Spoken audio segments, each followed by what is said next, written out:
of people, and this one's probably not going to be any different. Why? Because I'm going to tell you exactly how you're going to be able to afford a supercar, right? But guess what? You're not going to be able to do it making $48,000 a year, okay?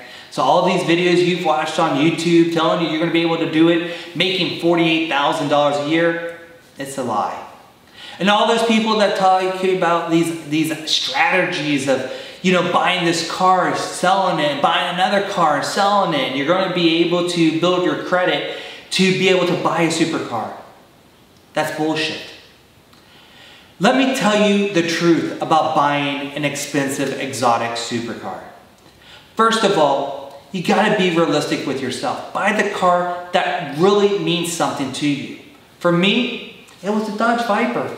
And whether or not you think that the Viper is a true supercar, well, that's for a different video. But the principles of this video is going to be good for any car that you truly want to buy. First of all, my house is worth over $600,000. My car is $50,000.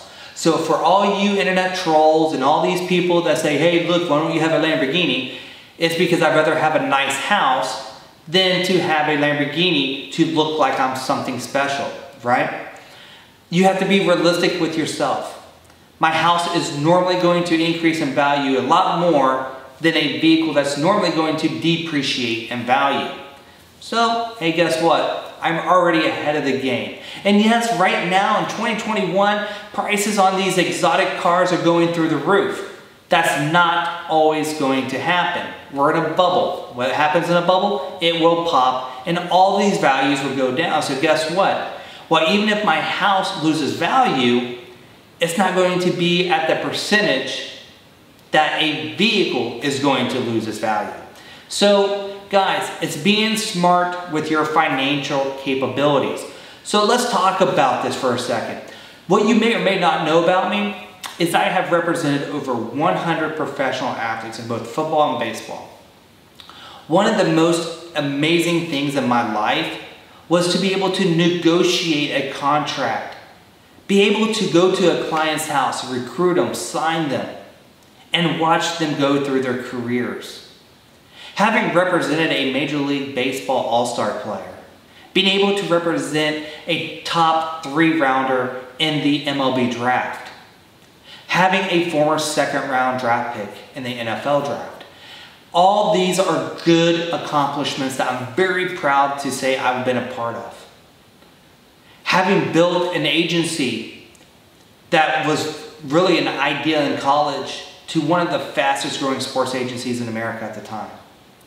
We did it with honesty, integrity, and being honest with ourselves. Making goals that were attainable, but it was also very challenging to achieve. The more I failed, the more desire I had to succeed. And that's how you are able to truly buy a supercar. Understand that it's okay to fail. It's okay not to be able to get your supercar by the age of 21. It's okay not to get the supercar by the age of 25. But once you're able to afford it, you're going to definitely appreciate it a lot more.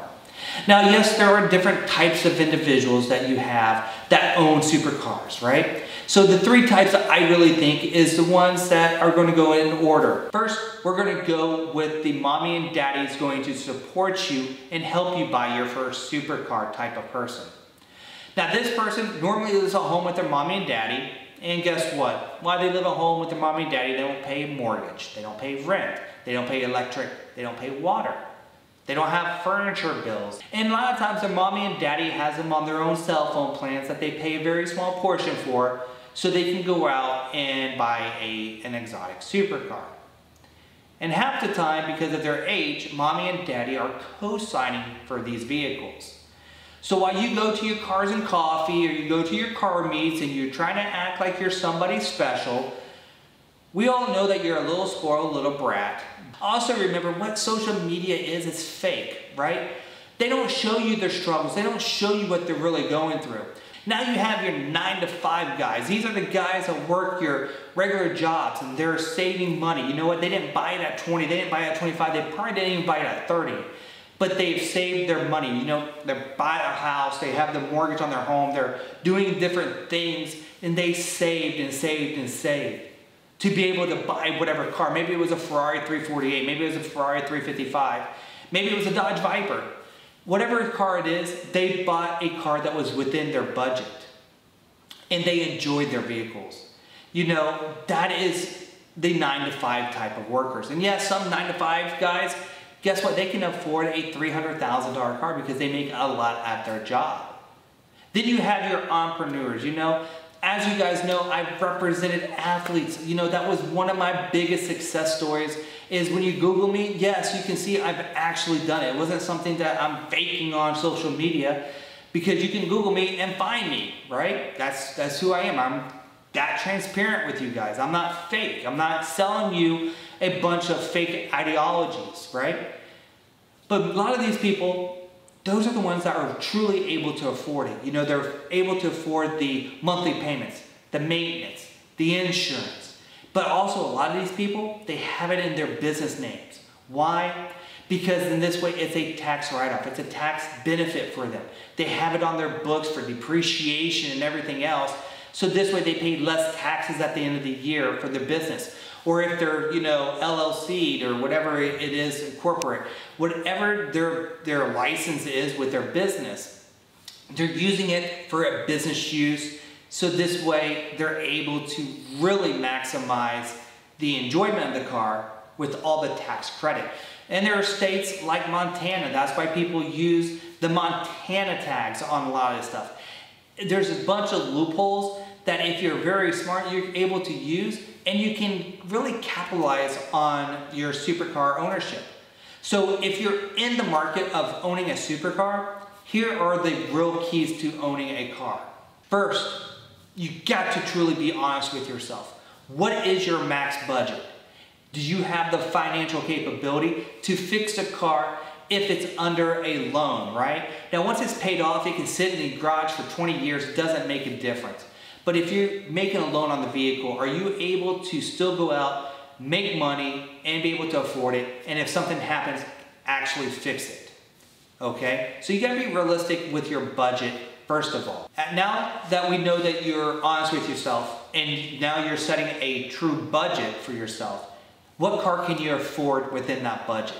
Is it your dream car? And if your dream car is outside that budget, how much longer is it going to take for you to be able to get to that point of affording that vehicle?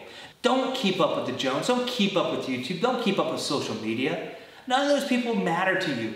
You know, unless you're a big YouTube channel where you're actually getting money from YouTube, you know, what I post on YouTube gets $0. I have no financial gain. So guess what? None of these videos make me $1.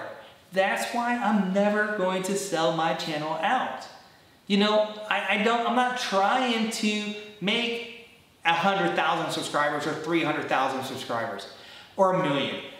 I am just doing this because I have a passion for the Dodge Viper and to help people ultimately get their dream car. You have to be realistic and be true to who you are. Because remember, none of these other people, none of them are going to be the ones that's affording your vehicle. They're not paying for your debts. So buy what means something to you, enjoy it, and thanks for watching, and have a great day.